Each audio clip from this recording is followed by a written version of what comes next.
No matter if points are gained or points are lost, there will be much to discuss. For analysis regarding tonight's Winnipeg Jets game, here are Dave Minuk, Ezra Ginsburg, and your host, Drew Mindell. The Illegal Curve post-game show starts now.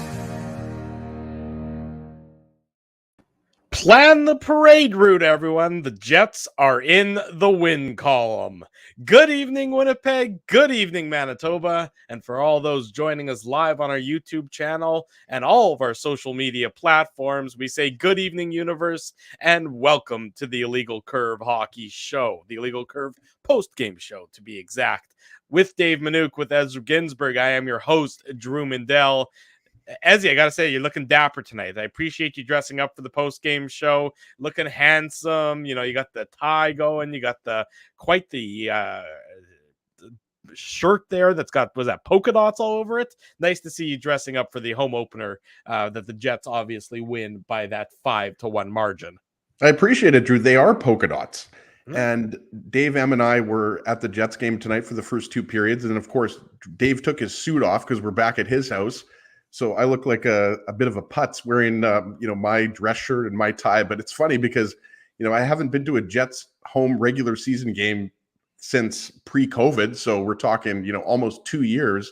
I actually almost forgot to tie a tie because I haven't had to tie a tie, I don't think, since then.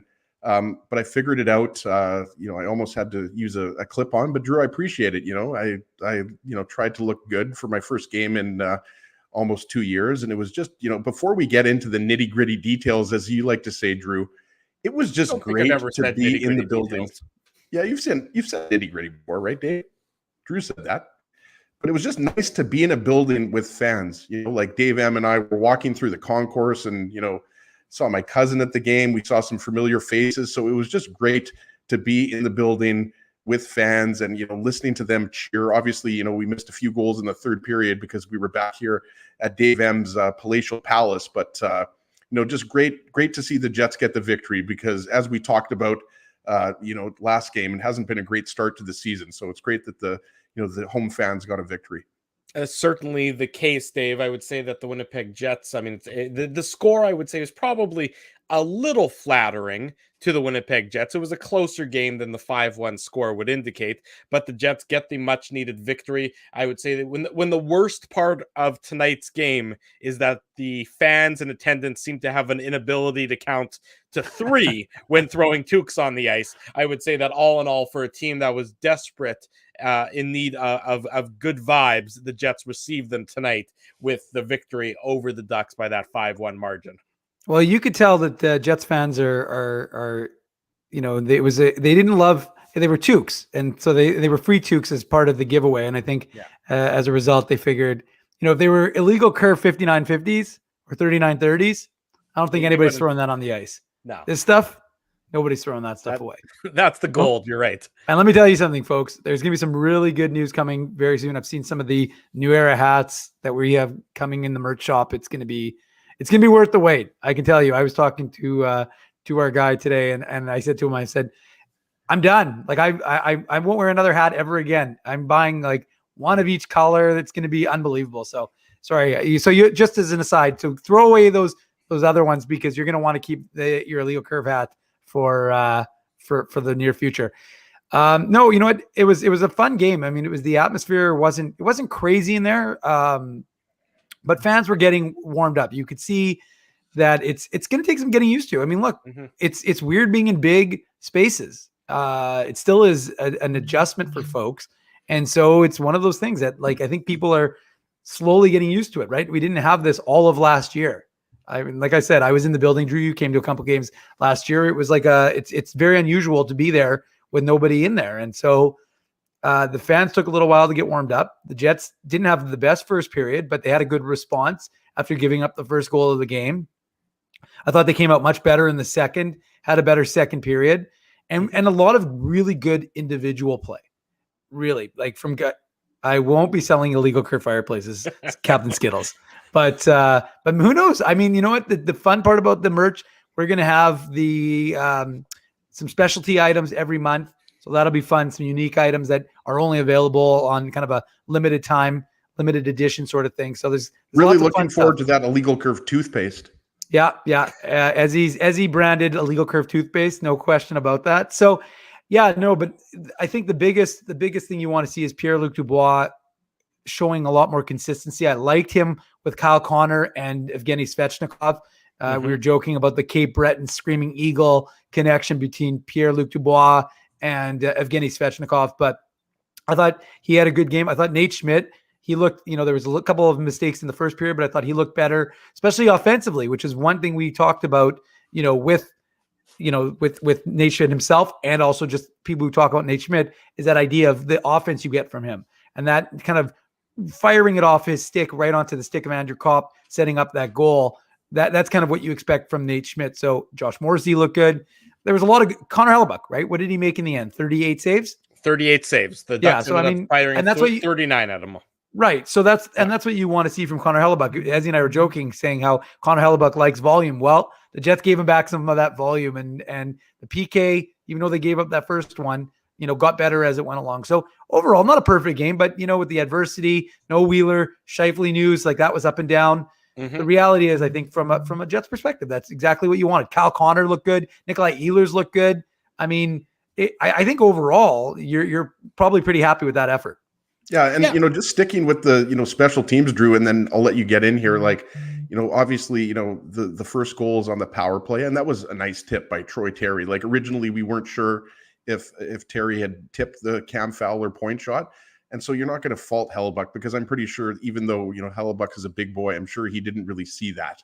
But one of the key turning points, I thought, and obviously, we like to kind of joke. Usually, there's not just one turning point in a hockey game, but if you remember, late in that second period when Logan Stanley took the tripping penalty, I thought that was a real key point of the game, because obviously the Jets killed that penalty off. And if you remember, Nate Beaulieu was out there for a long time blocking shots. It seemed like he had 4 or 5 blocked shots. And obviously Beaulieu only played 4 minutes last game, right? And we were questioning the decision to go with the 7 defensemen and 11 forwards. But obviously Beaulieu, he didn't play 20 minutes tonight, but he played more. And I thought he had more of an impact on the game. And I thought that was a key shift for the Jets. I thought Lowry and Kopp did a great job.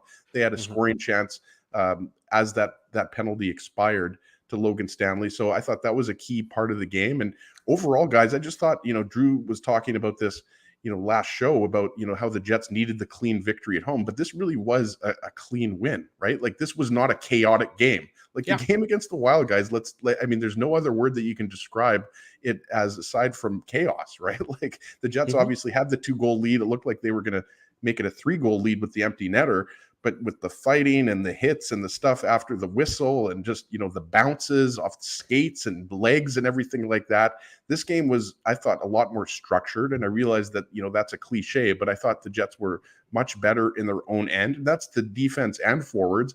And Dave's right. I mean, Hellebuyck, he finishes, 35, 36 saves. And 38. 38 saves. There you go. He almost got to 40.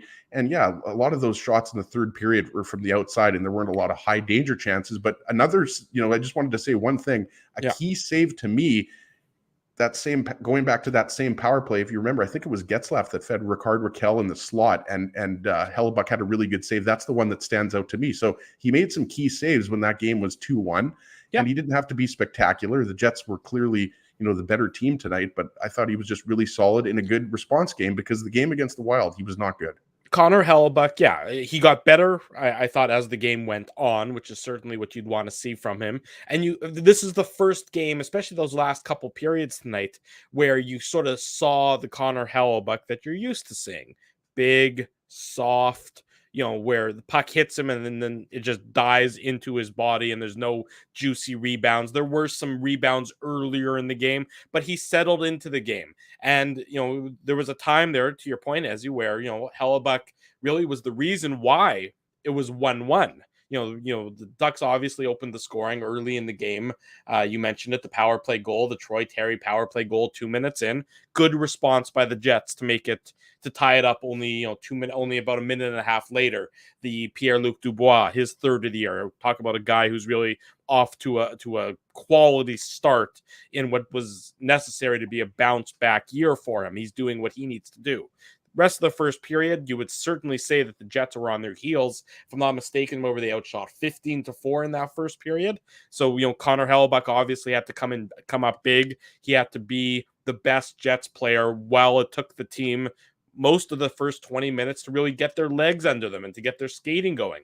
You can't say enough, I think, about what proves to be the game-winning goal, the Andrew Kopp goal a minute into the second period. I mean, a great play from Nate Schmidt to a great play by Kopp to really start the play, a great play by Nate Schmidt to get the puck. You know, Stastny obviously involved in there as well, and Kopp with just a neat redirect on a perfect slap pass from Nate Schmidt, and just gives the Jets that confidence. They go up 2-1, early in the second, and then the rest, the rest of the second period, there wasn't much. Connor Hellebuyck still had to be the best, and then the third period was where the Jets really took over the game, and it was important for the Jets to have what I would say not a clean win, not a dominant win, but just a win, to your point, Ezzy, where the game resembles what they want it to look like, especially tonight in tough circumstances without Wheeler and without Mark Scheifele. Everybody else stepped up and did what they needed to do to give the Jets their victory. Right. And specifically, the veterans on this team, right? Like, even though Pierre-Luc Dubois is only 23 years old, he's a veteran. He's been in the NHL since he's 18. But, we talked about, Kyle Connor, we talked about Paul Stastny, and, you mentioned Nate Schmidt, a really nice pass on the Kopp goal. Like, Morrissey and Schmidt, I thought that was their best game of the season so far. And I was telling Dave in the press box, in kind of midway through that second period, I thought that was Dubois' best game. And it wasn't just because Moose assistant coach Eric Dubois was up there in the press box with us, and Dave said goodbye to him after, and that he'd see him at the Moose home opener tomorrow. But Dubois was really good, guys. And let's be honest, he's been one of the Jets' best forward through the first 4 games, right? He's got was it 3 goals now or 4 goals now on the season? So he was really solid. Yeah. So overall, I mean, and I was telling Dave too up in the press box. I keep just name dropping the press box, obviously, your boys. But I was telling Dave that. For the record, that's not what Dave calls the upstairs in his house. He was actually down with the press box at the arena at Canada Life Center. How funny would that be, guys, if we just wore suits like to watch home games at Dave my house? But I think someone earlier said, like, whose bar mitzvah was Ezzy coming from? But Ezzy, there's been a lot of comments. Yeah, there's comments. People think you have a job interview tomorrow. There's a lot of things used to seeing me with a t-shirt with ketchup stains, right? So anytime I'm wearing a dress shirt, people get a little bit nervous, right, Dave? But no, it was overall, like, I was going to say Logan Stanley is another guy that stood out to me. He was really sharp on the penalty kill and the tripping penalty. I kind of watched it a couple times there, and still, to me, that was one of those calls that it was probably a trip, but it looked like it was maybe, it was something that the official could have let go. No, but at the end of the day, guys, it was a tripping penalty. It's not. It's just one of those sort of bad luck situations in that the player sort of simultaneously steps on Stanley's stick, but it's a call that the ref has to make. Stanley needs to be in better control of his stick, which is, easier said than done when you're 8 feet tall and your stick is 10 feet long. But, it's just it's a call that has to be made, but it's not one that I don't think you're dwelling on that penalty if you're Logan Stanley. You're not dwelling on it because Nate Beaulieu was having the shift of his career out there killing penalties. But, overall, what matters is obviously the win. But, we can't understate the win here. Like, the road trip was pretty disastrous. They only get 1 point in the 3 games against, teams that really, aside from Minnesota, you should beat.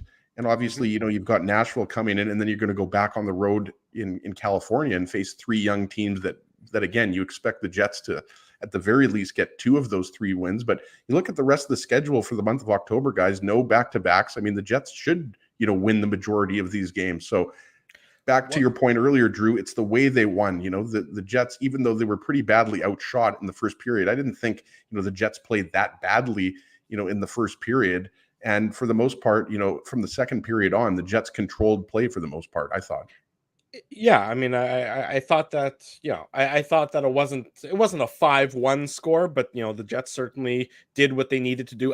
This was a game where, talent eventually won out, and the Jets, even without Scheifele and even without, without Wheeler in the lineup, have more talent. And this was an opportunity, Dave, for some of the not younger guys, because that wouldn't be the way to describe it. Some of the guys who aren't necessarily counted on to play huge roles for the team, more of your role players, if you will, stepped up and got an opportunity to contribute. And Evgeny Svechnikov has to be thinking to himself, this is a guy who came into camp on a PTO, really. It was, his career out of Detroit certainly didn't go the way he wanted it to. I think you tweeted about it, that he really is found money, and he gets the chance tonight to play way up in the lineup. Not obviously circumstances, that's not the way you want to make it to the way up in the lineup, but he certainly didn't look out of place. The Jets certainly can probably have some comfort, albeit it's only one game. They can have some comfort that if they need Svechnikov to play higher up in the lineup, he won't, that he looked comfortable playing next to his former Cape Breton teammate in Pierre-Luc Dubois. They look comfortable together. Obviously, Kyle Connor had a big night. Andrew Kopp certainly was effective. Nikolai Ehlers, is still a dynamic player and noticeable every single shift he takes the ice. This was if we wanted to be misleading to our audience and find reasons to criticize after tonight's game, we'd really have to be nitpicking to really find extreme criticisms to level at the Jets tonight. Far more good than bad for the first time this year, I would say. Yeah, no, there's no question about it. And I think we had a question from CMAC as to whether there'll be any cap relief for Scheifele and Wheeler, and the answer is no. Not unless it just put him on LTIR. So that's there.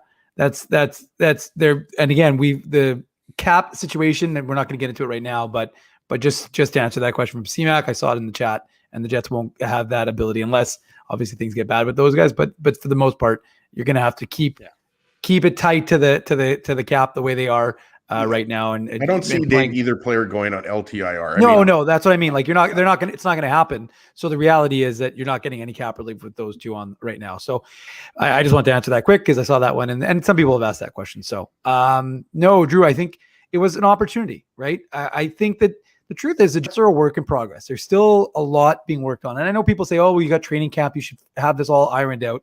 The truth is Jets team is, you see it with the pairings even, right? Brendan Dillon and Neil Pionk. I actually thought Neil Pionk had a much more impactful game. He looked more like the Neil Pionk we've kind of gotten used to seeing.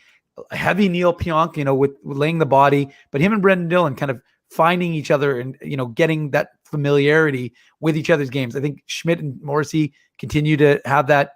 I think they've looked pretty good together. And DeMello is DeMello.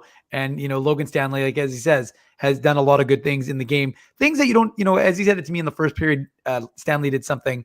And I thought to myself, or as he said, it's something that doesn't get, registered on the stat sheet. It's not something you're necessarily going to pick up, but it's one of those little things that if it doesn't happen, it can burn your team quickly. And those are the little things that Logan Stanley is doing better. So I think that's a positive for this team. And look, I thought Toninato, he's a guy who people are pointing out.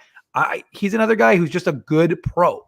I really think that people, Blake Wallace is saying that he's betting as he's wearing sweatpants. Blake's right. Blake, until as he can wear Illegal Curve branded sweatpants, I will attest to the fact that he is wearing suit pants. Dave, just be thankful he's wearing pants. I am thankful that he is wearing pants. So that's Drew. I actually wore my wedding suit to the game because it's the only suit that fits right now. Well, the blue wedding suit. The blue suit, that I wore to my wedding. That's what I wore. I tell you what, your wife, God bless Naomi, the world's most patient person, posted a video of you getting ready to go to the game on Instagram. If anybody follows Ezzy on Instagram, you know what I'm talking about. Oh, it's a scene, man. That video, it's a slow motion video of Ezzy strutting his way out of the house. And there's a lot of sexiness in that Instagram story. I'll tell you that much. There are things there you will not be able to unsee. There's just it's a video and then some. I just had to get that in there because anyway. Thank you, Calvin Klein. Yeah, I think with you it's Kelvin Klein. In fact, it's not Calvin, it's Kelvin. Yeah, I was a Clipper. Yeah, that's true. You were. Anyways, the truth is that even Jansen Harkins, again, there's things that he's figuring out in his game as he's been given more opportunity. But there was a nice play where he cut to the net and and showed some drive and I thought and showed confidence, right? He could have passed off. I think it was Pionk who's coming in, and he chose to hold on to it. Nikolai Ehlers, I mean, he didn't score, but there were so many things that Nikolai Ehlers did well. And one thing I'm noticing, I don't know what you guys are what think of this, but does it not seem like the Jets are employing the bank pass a lot more than they ever have previously? I noticed it tonight. Like a lot of Schmidt did it, and they Connor did it up to Ehlers. So Stanley did one from the point. There was a bank pass off the end boards. Yeah, that was an intentional where he missed it, and yeah, that's right. Yeah. So but I'm talking about specifically Jansen Harkin's goal against, what was that, San Jose or Anaheim? I can't remember, but Harkin's goal was the same thing. You're trying to you're saying, Dave, like through like using it in the neutral zone to gain speed. That's right. Yeah, I've noticed it a couple times. I saw you tweet about it. It's probably. Look, any avenue that you can use to try and let you. I mean, what's the Jets' best attribute is probably their speed, particularly through some of their goal scorers through the neutral zone. So let them get up to top speed. Let them go chase down, a bank pass in the neutral zone and get the defenders on their heels and see if good things can happen at that point. So it's anything that the Jets or any team that can do that can add another wrinkle to the game is certainly an avenue worth exploring. And the Jets, I think, have been exploring that avenue at least a few times throughout the early parts of the season. Drew, if you'll let me pivot here for 1 second, just to go back to what we were talking about earlier, because I know there's a lot of people in the chat earlier, maybe not, in the last couple of minutes, that were talking about, the game on Saturday versus Nashville and whether the Jets will go with 7 defensemen and 11 forwards. Mm-hmm. We're not sure if the way Nate Beaulieu played tonight, we mentioned that earlier. He played, around 7.5 minutes versus the 4 minutes against Minnesota last game. So I wouldn't be surprised. I don't think any of us would be surprised if Maurice went with 7 defensemen and 11 forwards. But you should consider that now the Moose are back home, and there always is the chance that you could. I'm not sure if it would be Cole Perfetti or it might be, could be David Gustafsson. So it's not out of the question that the Jets do recall a forward, because they do have the room to recall another forward. Well, they don't have a ton of room, but let me just segue quickly, because that does segue. Well, first of all, David Gustafsson had a phenomenal game, even though the Moose lost to Laval last night. David Gustafsson had a goal and 3 assists. He looked really good in that loss. But I want to throw this to the chat. I have got, and this is going to be a consistent theme throughout the course of this season, but I've got 4 Manitoba Moose tickets, very good seats, actually. These are within very close to the glass. So I got 4 seats for tomorrow's home opener. If you're interested in going, you with 3 people, family, friends, whatever you want, if you're going to use the tickets, I've got 4 tickets for the Moose game for someone in the chat. So participate. Tell me, throw out your name. Let me know if you're interested in going. Dave, and we got to do something here. We've got the Tough Duck hardest hitting comment that we're going to do later. So I know. I want to get some people in the chat from our Illegal Curve acolytes here. That's a good question, Ez. I mean, people can for today for the home opener choice. It's Dave M's choice for the home opener. That's for the home opener. I'm happy to see. This is what I like to see. I want to see everybody telling me that why they want to go to the Moose home opener. If you tell me why you want to go to the Moose opener, I will pick you. And then you'll have 4 seats for tomorrow's game. Please and let me tell you, like I said, it's going to be essay to Dave@illegalcurve.com explaining why you want to go to the Moose home opener, and we will get back to you. Oh, actually, you know what? Sorry. I just saw who said this. Brian Harder said you should do Jets trivia. I'm not going to do Jets trivia, Brian. I'm going to do Moose trivia. So I'm going to think of some Moose trivia. You guys can answer, and then once you get that skill testing question, we'll see who which Moose assistant coach did Dave talk to in the press box tonight?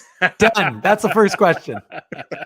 So good. Stay tuned for that, or Dave's going to come up with a Moose question, and we're going to give out some Moose tickets for the home opener tomorrow night. Some of the young up-and-comers that you want to see in the Jets lineup. Some guy perhaps named Cole Perfetti. Heinola, Gustafsson, Lundmark, Kovacevic, Gavanke.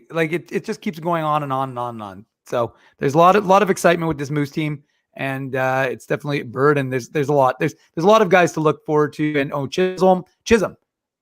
Sorry, it's interesting. The Moose put out a guide for their names, and I always thought because it's spelled with an L, but it's Chisholm, not Chisholm. Okay, well, thank you for that. And that for anybody that wins these tickets, do they get to sit with you or meet you ahead of tomorrow's Moose opener? Let's do a little is that part of the package? I don't know. I mean, great. We'll see. Maybe. Is it like Autograph Alley, like the Moose dude? Is Dave going to be signing autographs for people in the concourse at the arena tomorrow night prior to the Moose game? Well, I don't know about that, but just like I said, participate in the chat. Let me know if you want to go, and we'll hook you up with 4 seats for tomorrow's game. Okay. Well, anyways, going back to what we were talking about tonight, and of course, looking forward to Saturday. I'm not sure if the Jets will actually. The Jets only have about just under $258,000 of cap space as it stands right now. So I'm not sure that calling up somebody from the Manitoba Moose is an option if they don't want to go 11-7 ahead of tomorrow night's. Saturday's game against the Nashville Predators. So we'll see about that. We'll see what happens tomorrow. I don't believe it's an off day tomorrow, if I'm not, but it might be. Dave, you would know the schedule off the top better than I would. I think it was an off day yesterday, but they're no, it's not. tomorrow. It's not an off day tomorrow, as far as I know. So they're skating tomorrow. So we'll find out more about the status. I mean, Mark Scheifele, if he gets 2 negative tests within 24 hours of one of each, then he would be eligible back in the lineup. There was some thought that if he had got a negative test, this afternoon, right around 4:30, 5 o'clock, whenever it was that it was announced that he tested positive again. Still, he's asymptomatic. As long as he remains asymptomatic and gets 2 negative tests, then he'll be an option for the Jets. But the way it is a little odd to me. And we were talking about this, I think, via text, that there is no contingency for COVID this year. That there isn't. Yeah, some sort you and of, I were talking about that. Yeah, there isn't some. It's not LTIR, just like a short-term COVID list that allows a team. What happens if somebody else tests positive? I mean, I don't know where the Jets would be at. I mean, are they good? Do they have to go? If another forward tests positive between now and Saturday, and they're not going to go on LTIR, do they have to go 10-7? I mean, that's at a point in time. That's very Vegas-y. Well, at a point in time where there's a competitive imbalance and a competitive, it's unfair in a competitive sense if you continue to hurt teams like that, and it's potentially unsafe for the players who are still in the lineup. So that to me is something I wonder if the NHL maybe overlooked it a little bit or whatever it might be, but that's something certainly to keep a close eye on, because that once COVID is within your dressing room, which probably is with Scheifele and Wheeler, you hope it stops there, but it's certainly the possibility exists for it to continue. And that would be an interesting scenario that I don't think the Winnipeg Jets want to experience. Well, exactly. And, hopefully we don't have to, talk about that possibility, but you almost wonder, guys, like, if it would have been nice to have like some, semblance of a taxi squad this year. Obviously Dominic Toninato, wouldn't want that because, he spent the majority of the year on the taxi squad. But you're right, Drew. You almost think like whether it's the Jets or another team, if you had, a few more players and you were a team that was up against the salary cap, you wonder if you'd have to place a player on LTIR, even if you didn't really want to, just because you would need the cap space to, have enough players on your roster, because like as it stands right now, I mean, it's worked out obviously with Nathan Beaulieu. He really did have a good game. And I saw Coffee and TV, a regular viewer of IC, talking about Dylan DeMello. I mentioned that earlier. I'm not sure if Coffee and TV was listening, from the beginning, but I thought that was Dylan DeMello, Logan Stanley's best game of the year. And obviously, we know that that's going to be a pair that, Paul Maurice relies on a little bit more than, what the Jets were putting out last year on their third pair. We don't have to go over that. But DeMello is just solid. I mean, you're going to get that from Dylan DeMello. I mean, he doesn't have many bad games. He's just, that's the word I would describe. He's just one of those savvy veteran defensemen. And it was just overall a really, just an effective game from the Jets. Yeah, like in the first period, they were a little bit scrambly in their own zone. And, Paul Stastny takes a penalty that you just can't take, right? Like that, it just had no impact on the play. It was just a kind of a lazy penalty. That was an offensive lazy player. penalty. It was a lazy penalty. Yeah. Stastny, I have the utmost respect for him. He's had an unbelievable NHL career. But I just thought after that, and obviously the response from Dubois, I mean, that was just a great individual effort. He started the play in the Jets' end and then obviously finished it off, with Svechnikov and Connor getting the assist there. But it was really, Dubois that he was the reason why that scoring chance was created in the first place. Well, about Dubois, and everybody, the talk all preseason was how much more comfortable he looked and how that might translate into him being an effective player. He's been more than an effective player, I would say, for the Jets so far through the first 4 games. Now you want to see it game in, game out for 82, no question. But he is, he looks like he can be a driver. And there was some question, I think, would he be able to be a driver? Would he be able to be a power forward that sort of takes over portions of a game? And you're seeing glimpses of it, and you're seeing shifts of it.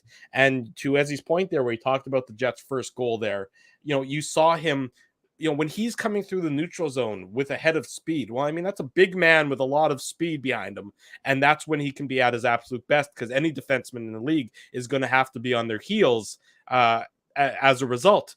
I mean, this is the Pierre-Luc Dubois that the Jets wanted to get. Patrick Laine scored in overtime again tonight for the Columbus Blue Jackets, so he's playing well in Columbus to start the year. Both of the guys involved in that trade look better, and it looks and as a result, Dubois is becoming an impact player for the Jets that they needed him to be. I mean, you look at the Jets lineup, no Wheeler, no Scheifele. You need a guy like Dubois to step up, and he's really been. Well, I don't know if he's necessarily been the Jets' best forward throughout, through the first 4 games of the season, but he's certainly in the conversation as the most consistent Jets forward through the first 4 games. Yeah, and you'd throw Nikolai Ehlers in there. Obviously, you'd throw Andrew Kopp in there. Yeah. I think Paul Stastny's been pretty consistent, but there's no doubt, Drew, that Dubois has stood out for the right reasons. Like we talked about his goal scoring and his place on the power play. I just really liked how focused he seemed tonight. And you're right. As soon as Scheifele is out of the lineup, and we weren't sure because you mentioned, Drew, he was asymptomatic, then it looked like maybe a negative test would get him in the lineup. Mm-hmm. But that it's like the next man up mentality, right? Like he is the Jets' number 2 center, and he's, I would say, a 1B center. He could be a first line center on most teams, but he absolutely stepped up. And it looked like when Anaheim scored that goal, you kind of started to get a little bit nervous. Your palms got a little bit sweaty there, and it was Dubois that again, easy there, Eminem. Yeah. No, I'm not going to go into a freestyle rap for you there, Drew, but that was just like I can't go over it a little bit more, guys, but we all saw the goal. Like that was Dubois, and I liked how he pushed back Anaheim's defense coming through the neutral zone with speed there, and then obviously it was a nice little play from Svechnikov, and Connor was the trailer on that goal, but and he had some other looks too and some good scoring chances. So Dubois probably one of his best games of the young season so far, and he's going to have to continue to do that on Saturday against Nashville, and he's going to have to continue to do that on the road trip at California, because like we talked about, we're not sure if Scheifele is going to play on Saturday night, and we just don't know. So even if Scheifele is back in the lineup, the Jets are going to rely a lot on Dubois for the duration of the season. Absolutely. I saw a comment here, and I'm just putting it up on the screen, Dave, from Andrew saying it was the Jets had a serviceable game against an average opponent. And, that's a fair comment. The Ducks certainly aren't a world beater, but the Jets can only play against the teams that they're scheduled against. And were they perfect? No. Is anybody, my tongue was firmly in cheek at the outset of the show when I said plan the parade route. The Jets are in the win column, but tonight they did play a better game. It wasn't a tire fire, and I say that both in the positive sense and in the negative sense. There was more good tonight than bad, and it's the first time this year that you can probably say that. For the most part, there was, in all 3 periods of the game, in all facets of the game, the Jets players were better than the Ducks players, and that's certainly the first step to success for any team in the NHL, Dave. Yeah, I mean, and the reality is, you have, to your point, Drew, you have to play who's in front of you. You can't say, well, they're not very good, so we're not going to play them. I mean, you don't have that option. There's no mulligan. So, and one of the comments in the chat, I think Rob just said it. Ducks are a very good, young, talented team. They have a lot of excellent players, and they've got a phenomenal goaltender in Gibson. I mean, that save he made, Drysdale's going to be scary. Drysdale's already scary. He's a hell of a defenseman. So you've got that. I mean, Gibson, that save he made on Brendan Dillon. I mean, I thought Brendan Dillon held on to it for probably an extra second. And that's one of those plays. Nikolai Ehlers doesn't get an assist because obviously Dillon doesn't score. But it just goes to show you how teams are so keyed in on Nikolai Ehlers' shot that he's got such great vision. he has such great vision. So we watched the replay, as in the press box, no big deal. And it was funny because you're watching this and you watch Ehlers and he just completely looks him off and he just gets it over to Dylan and it's perfect. And again, like I said, Dylan, I thought took maybe 1 to 3 seconds, a little too long just to set it up. And then he sailed and then it shot high. it 10 feet over the net.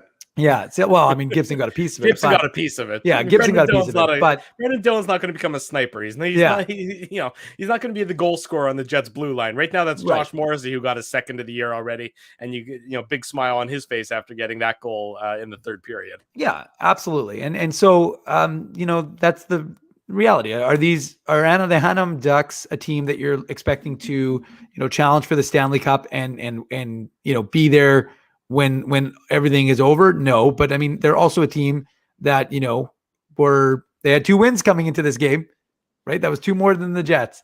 So all you can do is play the teams that are in front of you and beat the teams that are in front of you. And the Jets did what they needed to do, right? They had a little adversity with Scheifele and Wheeler, obviously, which they knew about for a while. And, it seemed like, and look, the crowd wasn't full, but it still was a fun crowd. Like I said, I think it's going to take some time for folks to get used to being around that many people, especially indoors. But at the end of the day, the intros were fun. The team had, it was funny seeing Dylan Sandberg still on the bench because obviously he's still with the team due to his injury. But the reality is that, you're not going to, there's no reason that you're going to malign this win. I mean, sure, there were some things that can be improved upon, but there's no reason to be upset and say, well, you didn't beat a very good team, or you didn't do this, you didn't do that. Every game is going to feature things that teams can do better and things that they can improve upon. But, after giving up the first power play goal, shutting it down for the rest of the game, I mean, that's something that you can build upon, right? Sure. Doing things. The team that hasn't been able to shut anything down as of even Kyle Connor though, even Kyle Connor's effort throughout the course of the game. I mean, as he was talking about his speed, when we were there, and he was just, that effort on the empty net, trying to get to that empty net goal, scoring the empty net goal from 150 feet away, then not giving up on a play. What you're talking about, the one where he knocked it down and dove and got. Yeah, I mean that was. Again, you're up and he's trying to seal the deal. He knows how. I mean, it's effort, right? And that's what you want to see from your best players, are giving that sort of effort. So to me, Pierre-Luc Dubois, that's absolutely critical to see those kind of efforts from him, not just from 20 minutes. Like you saw a 60-minute effort from Pierre-Luc Dubois, I thought tonight, and Nate Schmidt, all these guys collectively, I thought were much better. And is it perfect? No, but I mean, that you could say you're missing 2 of your better players. So that balances out playing a quote weaker opponent. But right now, the Jets aren't the Tampa Bay Lightning.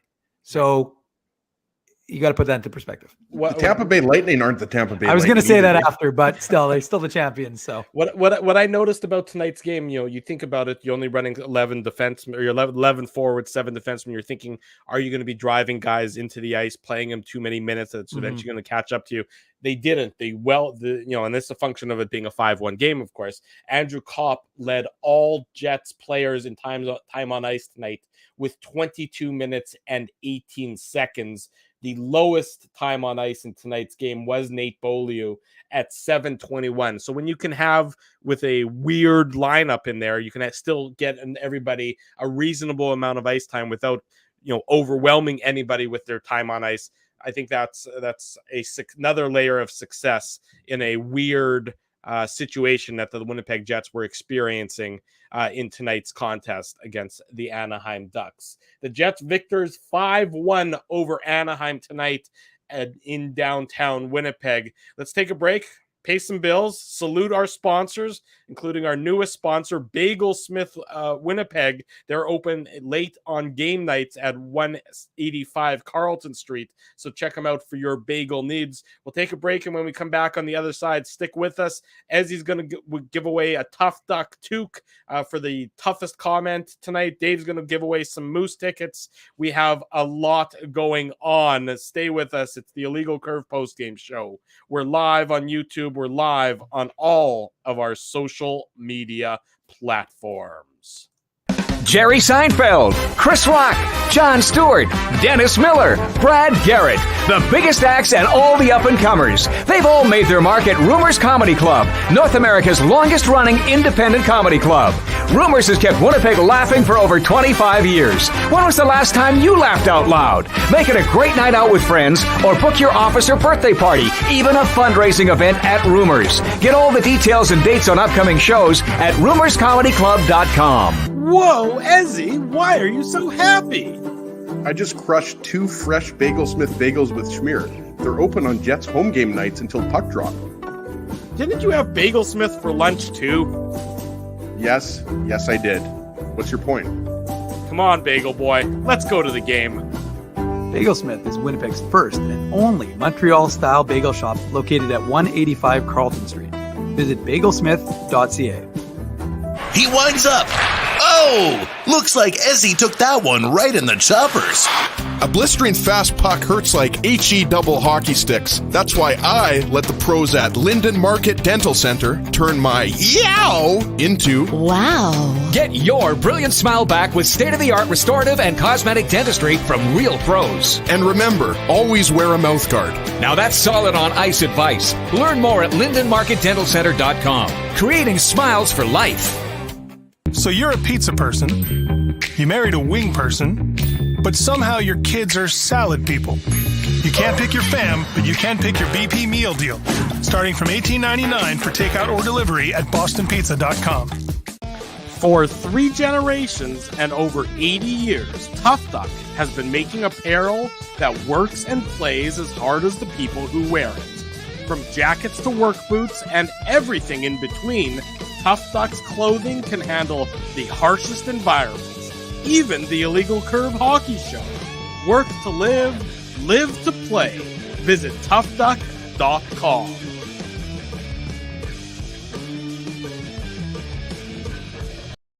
25 minutes after the hour, welcome back to the Illegal Curve post-game show. Drew Mandel, Dave Minuk, Ezra Ginsburg with you on this Thursday night. We remind you, Saturday morning, the Illegal Curve Hockey Show back here, 9 a.m. We'll get you set for your Winnipeg Jets game day, the Jets and the Preds. So we'll bring you the latest news from the Winnipeg Jets game day skate. We'll talk about the Jets week that was. We'll preview, of course, Saturday night.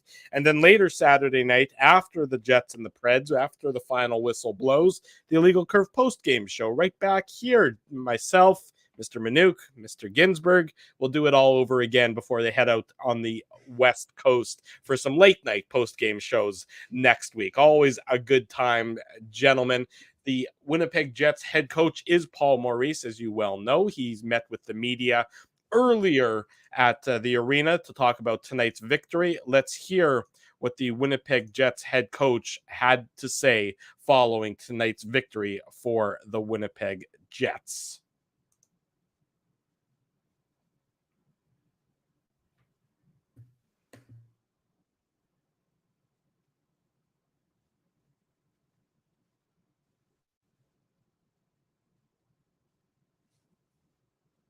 Riveting so far.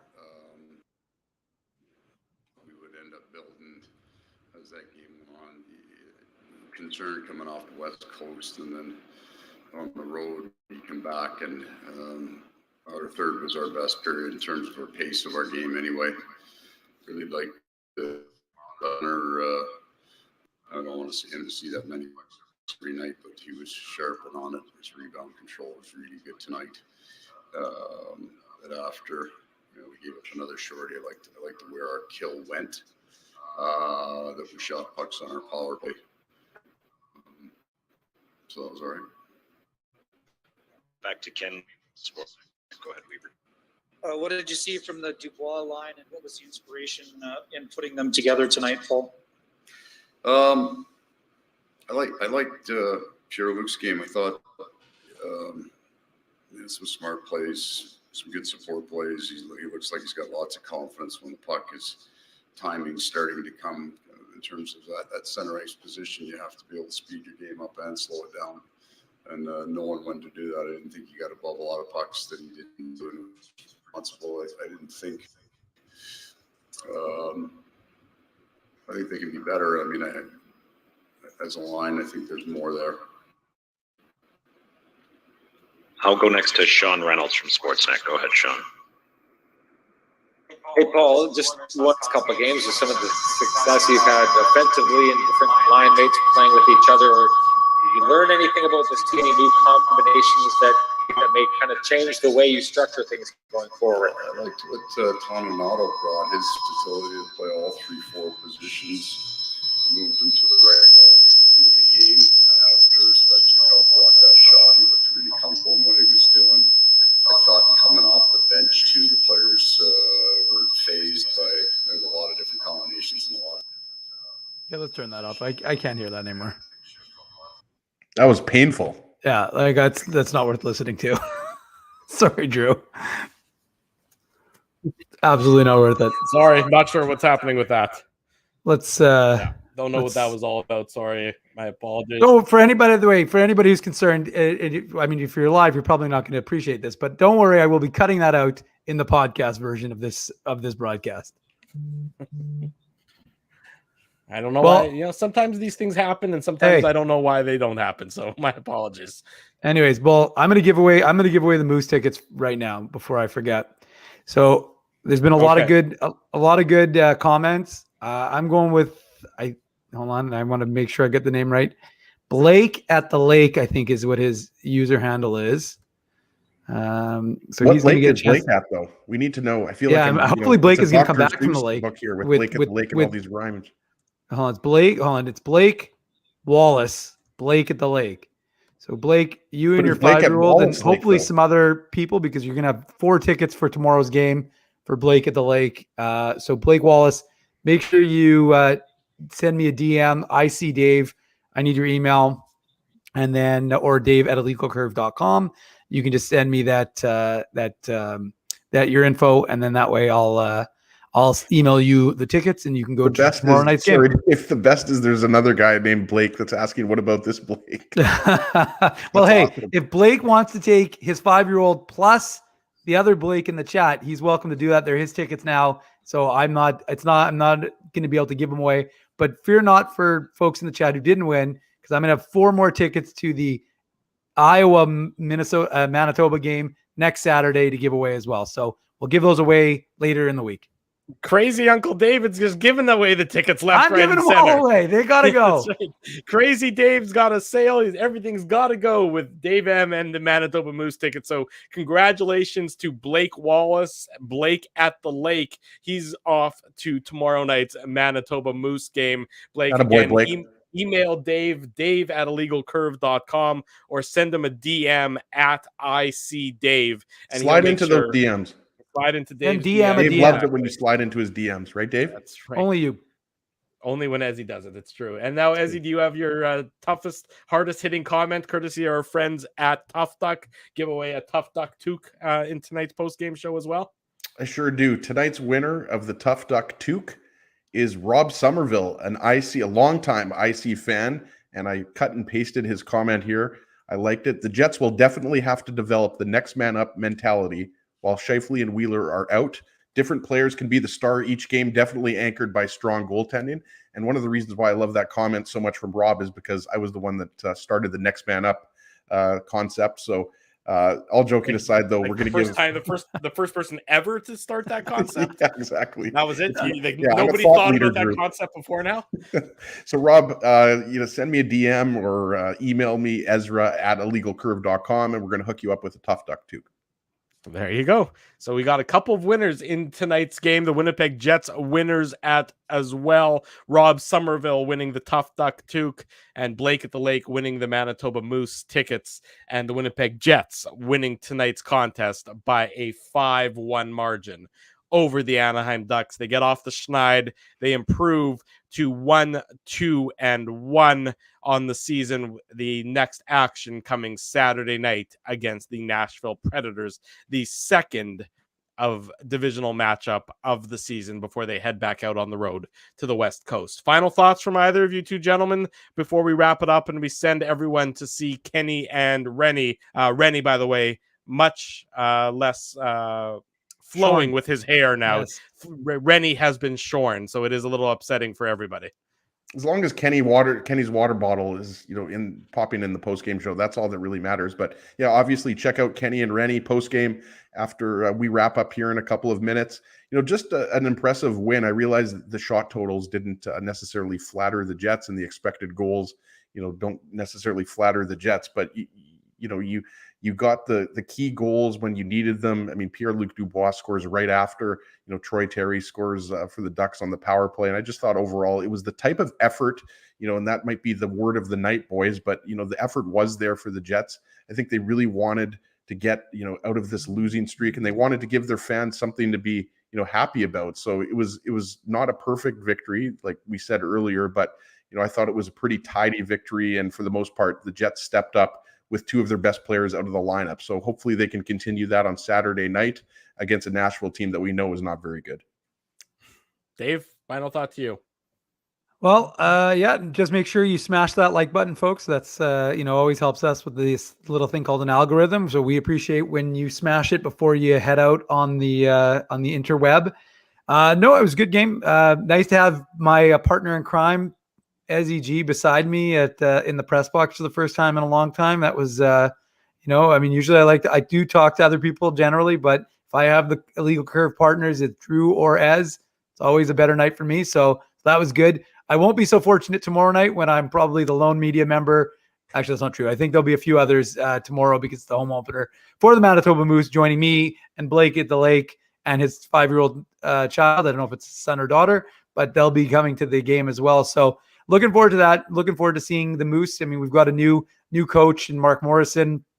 You've got a lot of Jets prospects, especially on defense. Often, most nights, it's 5 of the 6 defensemen are guys who have been drafted by the Winnipeg Jets. And you've got Cole Perfetti, David Gustafson, CJ Cease, Mikkel Burden, Arvid Holm. So it really is it's a Jets young up and coming team in that regard. So a lot of fun to watch the Manitoba Moose. It'll be fun to watch them for the first time when they're not playing an inter-squad game against the Manitoba Bisons. So I'm looking forward to that tomorrow night, and we'll have more of that on illegalcurve.com. And one more thing I wanted to get in, Drew, before we wrap up here. You're really going to want to tune in to Saturday night's post-game show because we're going to be giving away bagels. Bagel Smith, our new sponsor, now open, as we mentioned earlier in the show. They're now open on Jets game nights up until puck drop, and we're going to start giving away bagels live on air. So you're going to definitely want to tune into that. Who doesn't want free bagels? I want free bagels. There's no question. I think everybody wants free bagels. I think people want to see you eating bagels as well. Nobody wants to see that. I bet you if they tune in on Saturday, they're going to end up seeing you eating a bagel. Absolutely no one wants to see that. I don't even want to see that. We've seen it. It's like an animal mauling something is the best way I can put it. Anyways, lots of fun to come your way with the Illegal Curve Hockey Show, the Illegal Curve post game show. We appreciate everybody joining us tonight for the program. For Dave Minuk in the top right, for Ezra Ginsburg in the bottom middle. Want to say big thank you to our sponsors, Rumors Restaurant and Comedy Club, Linden Market Dental Center, Bernstein's Deli, Zappia Group Realty, Boston Pizza, Tough Duck, Bagel Smith Winnipeg, and of course, our good friends at Seagram's. Remind you, Kenny and Rennie, their post-game show has started, so head out over that way. We'll see you back here Saturday morning at 9 a.m. for the Illegal Curve Hockey Show, and again later on Saturday night for the Illegal Curve post-game show. Until then, until Saturday at 9 a.m., we wish you good night and good luck, and thanks for watching the Illegal Curve post-game show.